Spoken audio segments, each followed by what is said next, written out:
My first online meeting of the week was with the APPG for HIV. Chaired by Stephen Doughty MP and attended by several ministers, looking at the effect on HIV testing during the COVID pandemic, both in the UK and worldwide. And it emphasises why we need global action on both of these and other health issues. My parliamentary week began with an urgent question on the unsafe convictions in the Horizon Post Office scandal. To Scotland with Martyn Day. Martyn Day. Thank you, Mr Speaker.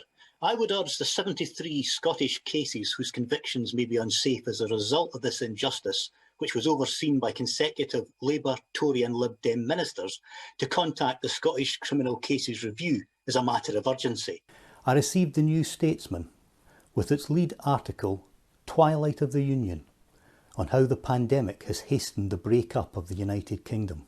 A thought-provoking article that sees a second Scottish independence referendum as inevitable, which it is, and the job of myself and fellow nationalist parliamentarians is to make sure that we win it. I also wrote to the Secretary of State for Culture, Media and Sports in support of the local tourism sector in advance of Thursday's parliamentary debate. I look forward to receiving a reply. The parliamentary highlight of the week, in my opinion, was Scottish Questions, where my colleague Dave Dugan absolutely nailed the challenge facing us. The Secretary of State and his colleagues are given to chest beating about the tremendous amount of revenue flowing to Scotland to get us through the pandemic. Every penny of it, of course, borrowed. Yep. So can the Secretary of State tell me and the people of Scotland, why are those borrowing decisions better made here than they would be by the people of Scotland in Scotland? And why are we habitually browbeaten into being grateful for a service we never asked for?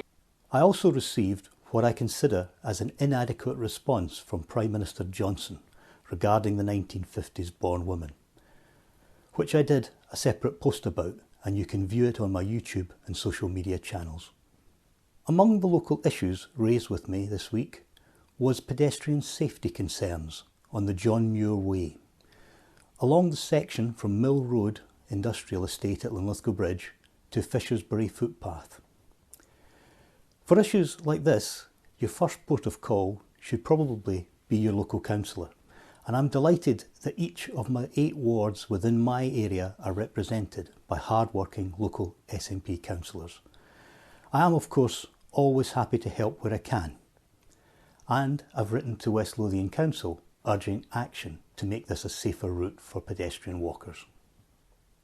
And whilst my office remains closed to the public, my team and I are still working hard for constituents. You can reach me by email or telephone, and every Friday I'm holding virtual advice surgeries. Give me a call and I'll be happy to arrange a time to discuss any concerns which you may have.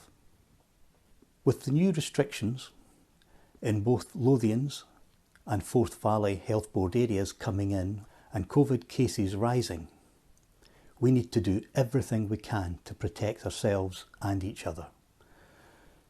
So please do download the app Protect Scotland.